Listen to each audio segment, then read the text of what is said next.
welcome the wonderful Nathaniel Mackey.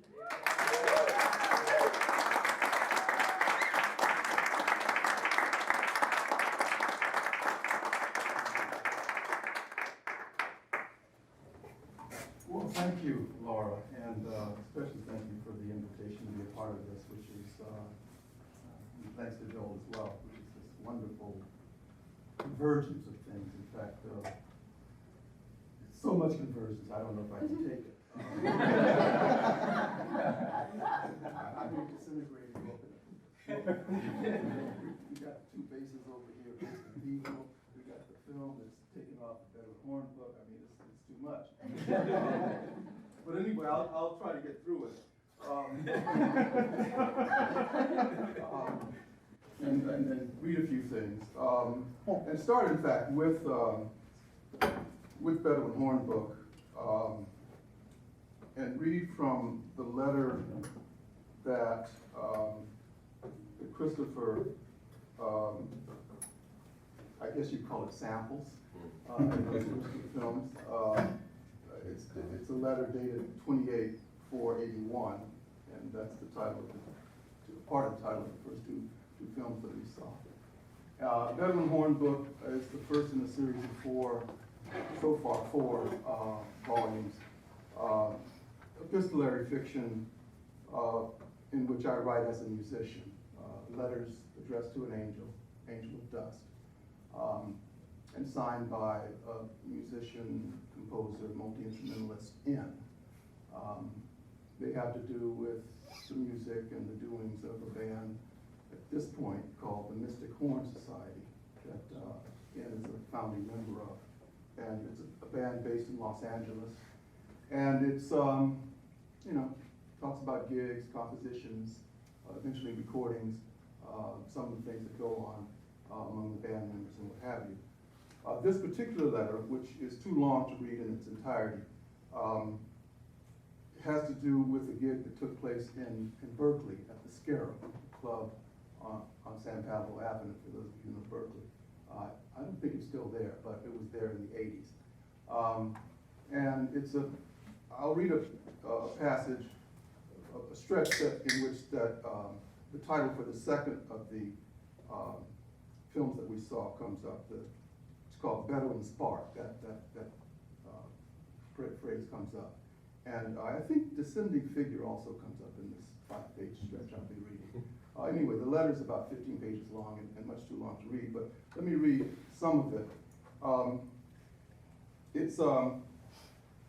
It has mainly to do with the performance of a piece called Bottomed Out. And I'm going to pick it up where Penguin, one of the reed players for the band, is soloing on baritone sax. And it's a solo in which he invokes a piece by Sonny Simmons called Lost Generation, and he gets it to intertwine with a piece by James Brown from the Live at the Apollo album, a piece called Lost Somewhat. And they get going on a thing that gets into some of the Bedouin terrain that the book takes its title from.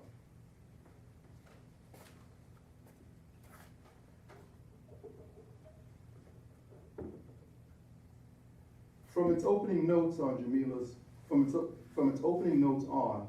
Jamila's harmonium blended rowdiness with rectitude, going to such extremes it left one with no recourse but to admit to a weak-kneed susceptibility. One's only out was to awaken to a deep-seated subtle commotion, a deep-seated shadow of collapse whose call announced the forfeiture of upright illusion. Bottom over top, as well as top over bottom, gave way to a pun. Whichever way, she insinuated and insisted, both were prone. Penguin shot everyone a devilish grin on hearing this, extracting a downward theme thread of his own from Jamila's motif.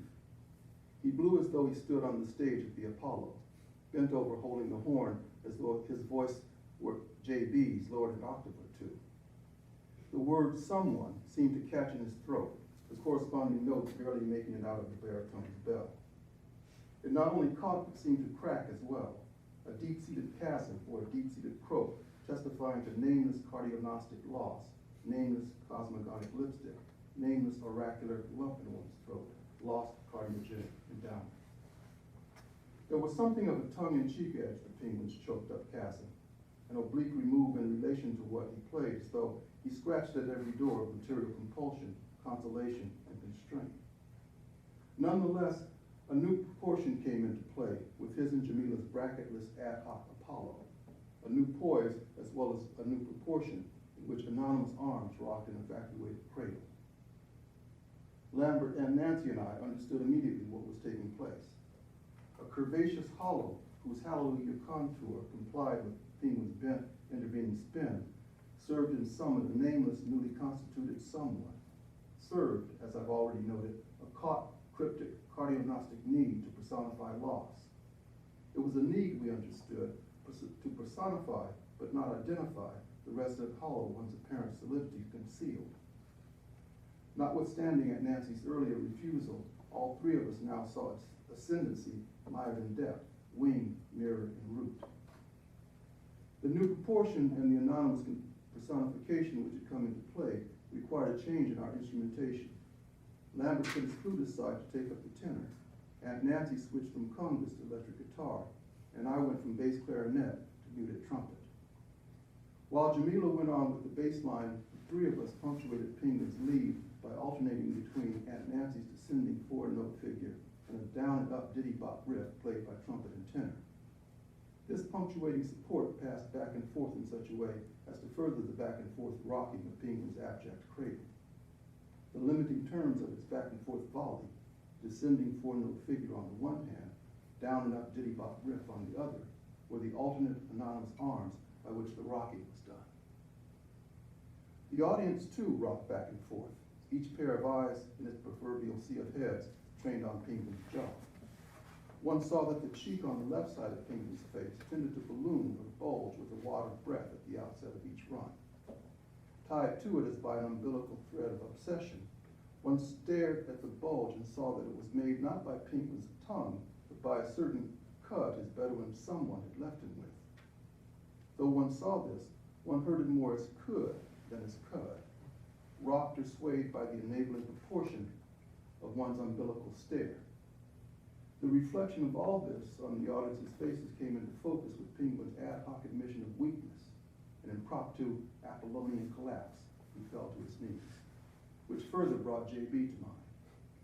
It was plain for all to see as he knelt with his baritone grazing the floor that it was the straining, distraught repetition of "I'm So Weak" on the Apollo album that this new move of his was fit to mime and recall. His mimed admission took part in a mixed umbilical alliance with the surge one saw reflected in the audience's eyes, a surge of power, possibility, and permission, which grew more insistent as we all, band and audience alike, chewed a collective could. The source of this could intrigued us. Was it the wheel we five had bitten into, the wheel which at an earlier time would have run us over, but which in the name of a millenarian agenda, we now not only digested, but redistributed so as to advance beyond blind inversion? Had the wheel been bitten into by the audience as well? Something warned me that this was too fanciful a notion. The taste of a skirt made of sour grass picked up from the boneyard brass octet now returned to mingle with the conditional mana whose wood pulp juices would wet the back of my mouth. It was as though someone had bitten into a lemon as I put the trumpet to my lips again. I flubbed a note, but recovered in time to see the diddy-bop support Lambert and I gave Penguin pierce an otherwise impenetrable halo and hub rolled into one. I saw that one fed, whether one liked it or not, on the splintered bread we'd bitten into and broken, the outmoded halo built on bracketed spokes, the Bedouin spark one saw but never quite caught. Aunt Nancy's four-note descending figure came in to remind us that a spark or incendiary someone, the anonymous other one's embrace of arms that long since lit had been abandoned by, repeatedly flared only to flicker and fade and die down again. Still on his knees exhorting all who'd listen, Penguin ran a scale and began to ad-lib. The weak-kneed plummet to which he'd submitted provoked a shamanistic flight on the audience's part. some of whom now stood up while those who didn't moved forward to the edges of their seats. They in turn exhorted Penguin and egged him on, shouting things like, "Teach, go tell her, blow your horn," and so forth. A buzz and a ripple ran through the crowd when he told us it was getting a little cold outside. The jelly roll inflection he gave the word cold inversely tied him to the sparked or incendiary someone that Nancy's guitar repeatedly brought to mind. The splintered wheel now came across not only as cud, but also as kindling. The moist wad and dry wood rolled into one to which it amounted, implied one was lit no matter how much one sputtered. That this was so, one took to be the deep psychotropic meaning of hollow, hallucinatory could, though seeing it so left a bittersweet taste in one's mouth, a tart, philosophic savor when trying in vain to spit out or spew forth. Jamila's bass line grew more and more insistent while this went on. She seemed to advance, or to seek to advance, from conditional could to unconditional will. Easy for even the blind to see was that the question was how to unleash the captive could in one's reflective jaw. Penguin rose to this occasion and questioned by going even deeper into the kneeling position, letting his hips come to rest on his heels, while on the horn he ran back and forth between guttural plunge and falsetto flight. More and more of the audience was standing up by now, and Jamila's bass line built on itself so as to increasingly endow the piece with a ball or Bengali feeling. More and more, that is, the harmonium sang. So earthy, so obsessed, so abstract and so wind-afflicted, it almost made us all weep. Another new proportion had come into play. Penguin picked up on this, and by way of adjustment, played more and more towards the top of the horn. It was as though he set out to get on an oboe sound. What he got was a barely eked out, but no less continuous trickle of sound, a pinched, oddly sinuous falsetto, something like the gurgly snake charmer's moan Train tended to get when you crouch or go into a clinch. I'm thinking, say, of One Down, One Up on the New Thing at Newport album. I could hardly believe my ears. I had never heard a baritone make such a high-strung sound. In any case, Lambert, Nancy, and I complied at once with the new proportion which had come into play, the baldness or Bengaliness of which Aunt Nancy acknowledged by putting her guitar aside for a kamak, a gubi drum. The two strings attached to its head seemed related to Penguin's high-strung baritone squeal, however much the fat, rotund, watery resonant sound that Nancy managed to get suggested ungulate buttocks firmly tied to the earth. Lambert and I let go of the ditty-bot support we'd been giving Penguin, Lambert letting his tenor hang from the strap around his neck while he took up with a small pair of bell-toned cymbals. I kept at it on muted trumpet, but tended towards a more percussive, more spiked, or staccato attack. This I did by way of conversing with what Aunt Nancy, on the one hand, was up to, as well as with, on the other, Lambert's well-placed, repetitive chimings in. It seemed I spat fire with every staccato burst, so combustible was the could in my mouth. A tiny spark had caught hold of my tongue, a tiny star, a wad of kindling I'd have recourse to again and again.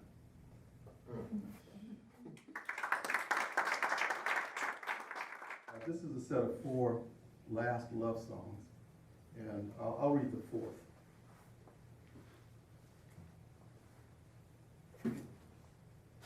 Tell it like it ain't, what heard said by someone.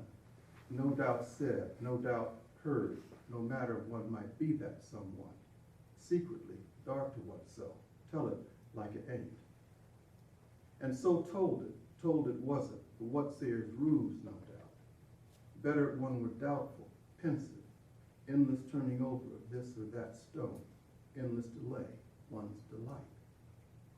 Stone delight were one she, pensativa, better she her namesake song.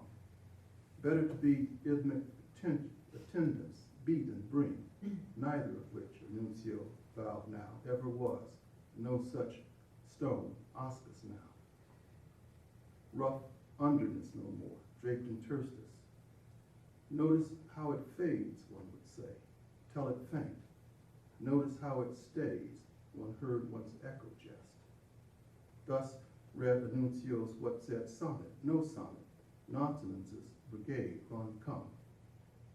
So went Zeno's nonsense charade, getting there, not getting there. Told it like it wasn't what it seemed. What said assumption up and under at the bridge, Zeno's hard bop sachet. We few who got wind of it grimaced. Zeno and Zanette no longer a number, not to be believed. So one with our radios we've been. Getting there, not getting there, had gotten to us. Wreath placed at unlays feet. They were listening to the radio they were on. Annuncio and Annuncia, Zeno and Zanette.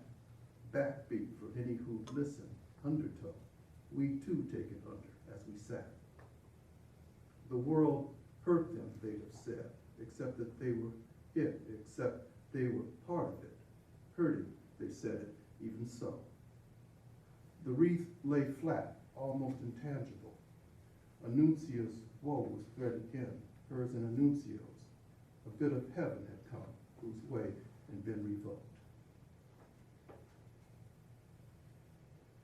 Scavenging love, love took its toll, or the dream of it. Nuncio kissed it goodbye. What said surfeit, what said amenity? Bodily breakdown, the door to what, they lay wondering. The same talk talked again. We the ones of their tribe said, say it isn't so. Owed it to know their story, said, say it isn't so, even so. There they were, where how you sound met what you say. Lower limit song, upper limit scream, voice extenuated, wafer thin. Would-be aria, soap operatic grist, unrest, a recessed falsetto lighting their throats.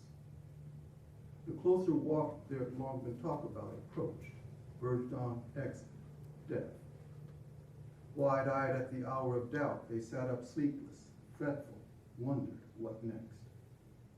But that was then. Morning met them now. Low forest went on unrelievedly, blue canvas overhead. Day unrolled at their feet. All the earth in front of them, first day's light come back again, it seemed. The world's first morning, it seemed, or so they said, refusing sleep. Wide eyes red, possessed. It seemed a story, but only in seeming. Tale they dreamt, they dreaded, they saw themselves in.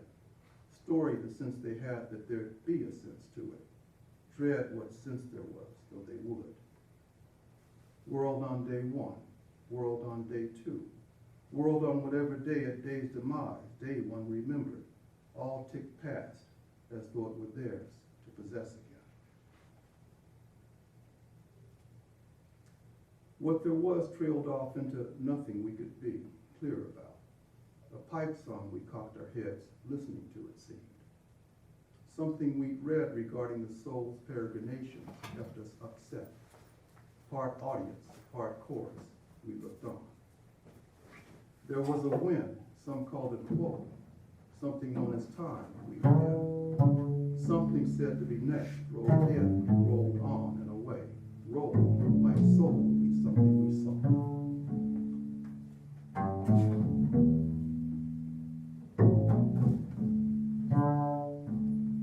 I'm going to finish with a poem from a book I'm working on that doesn't have a title yet. The poem is called Said to Have Been Heard to Say Hush. And I understand that there's a new Gnosticism afoot.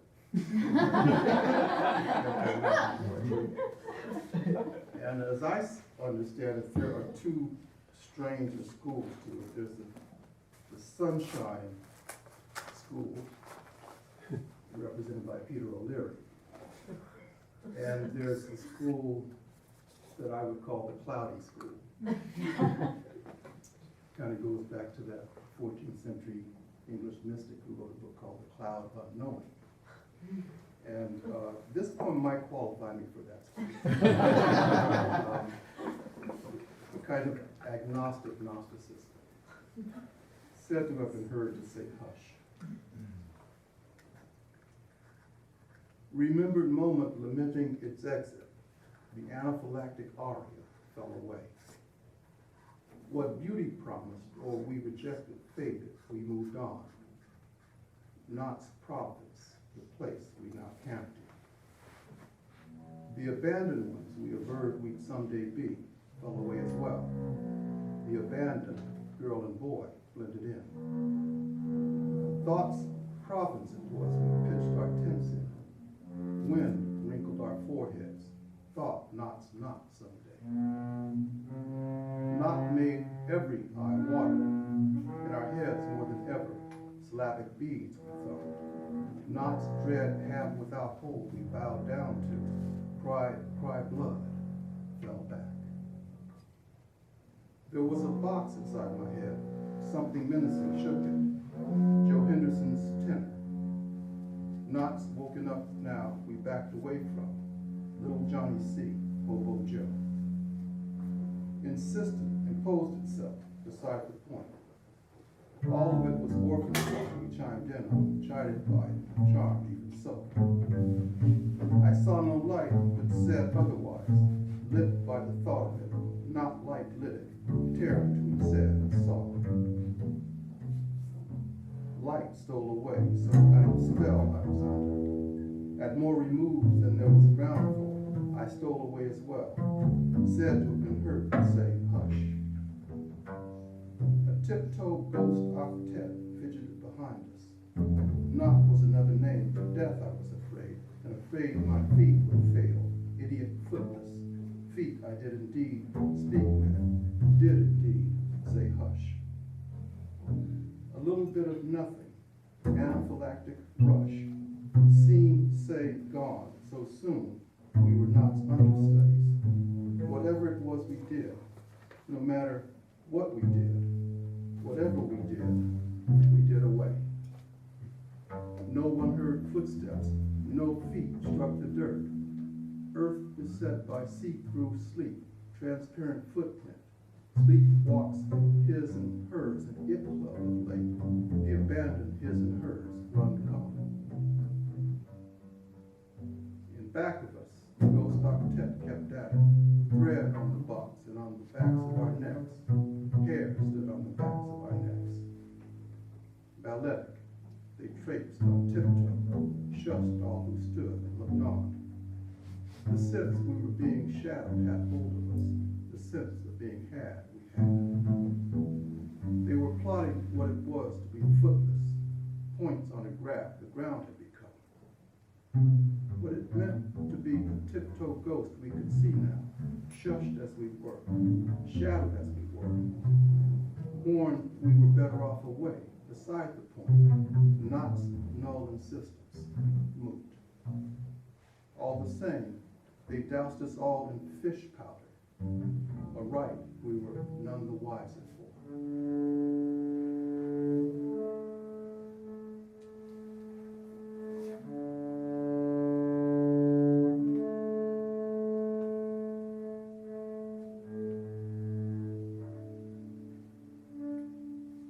Slogan. I saw no way to be wise enough. Tonal motion made me weep. I saw no way to stay where I was, be where I was. Wherever, whatever it was, I was, moved on, moved over. Whatever it was, worried what I was. So it was green, loomed outside my window. Drawn light in low forest, I was wise to, saw through, aroused by light's reluctance, but not to be caught out. No way could I be wise enough, I knew.